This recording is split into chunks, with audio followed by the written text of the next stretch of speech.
Today I'm going to be talking about radiation as a hazard in the aviation environment. I decided to carry out a 12-year retrospective literature search in my holdings of the two journals of the Aerospace Medical Association. The original Aviation, Space and Environmental Medicine Journal and the current Aerospace Medicine and Human Performance Journal, looking for articles dealing with radiation as a hazard in the aviation environment.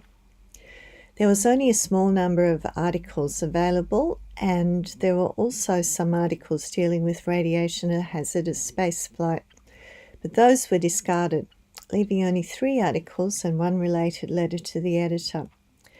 These are the articles that I found. They were respectively published in 2011, 12, 17 and 18.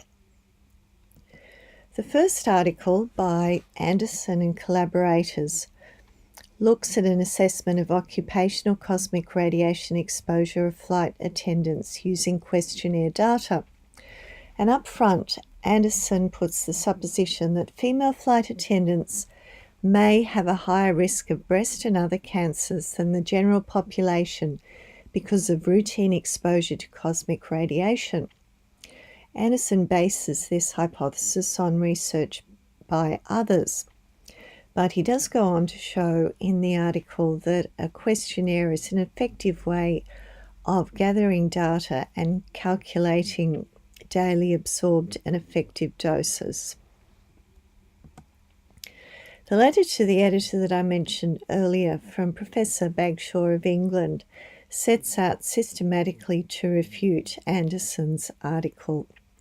Professor Bagshaw states up front that there is actually little evidence to support the statement that female flight attendants may have a higher risk of breast and other cancers than the general population because of routine exposure to cosmic radiation.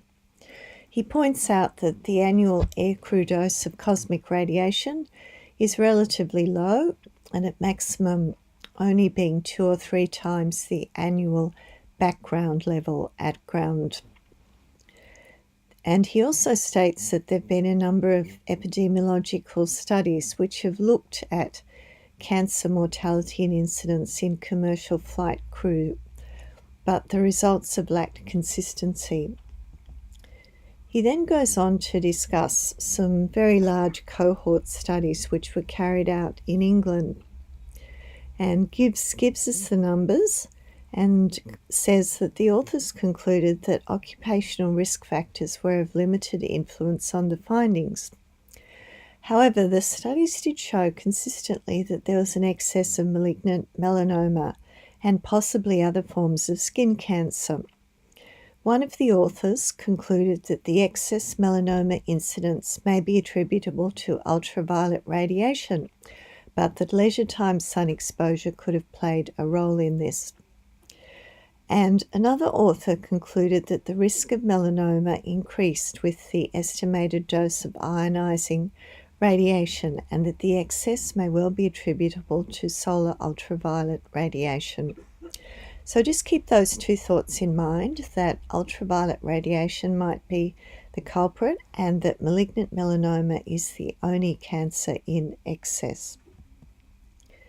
Professor Bagshaw then talks about some studies which have specifically looked at breast cancer in women, but that the authors have concluded that although ionizing radiation could contribute in a small way to an excess risk of breast cancer among cabin crew, the association may be confounded by differences in reproductive factors or other lifestyle factors. And another study concluded that there was no increase in mortality that could be attributed to cosmic radiation or other occupational exposures to any substantial extent. And Professor Bagshaw concludes that Anderson and collaborators have presented little evidence to reach a different conclusion. So if we then go on to look at ultraviolet radiation as a culprit, the next article has actually gone on to examine the association or alleged association between malignant melanoma and exposure to UV radiation in the occupational setting. And they actually looked for ultraviolet radiation on board aircraft. They concluded that they failed to find any UVC radiation, and they didn't find any UVA or UVB radiation in any parts of the cabins of the planes tested, nor in the cockpits of the Airbus aircraft. They did find some in the cockpit of Boeing 777s, but this was below the values at ground level and strongly reduced by cockpit sun visors. So they conclude that cockpit windshields are very effective in reducing this type of radiation, and that they were not able to sustain an association between malignant melanoma and UV radiation exposure, so that this increased incidence of melanoma might not be related to in-flight UV radiation exposure. The final article looks at the relationship between cosmic radiation and chromosome translocations and cosmic radiation dose in male US commercial airline pilots. And they looked at 83 pilots, they calculated their radiation doses, and they observed that no association was found between translocation frequency and absorbed dose from all types of flying, but there might be an association in only commercial flying, but the further research is needed. And that is the end of my presentation. Thank you for listening.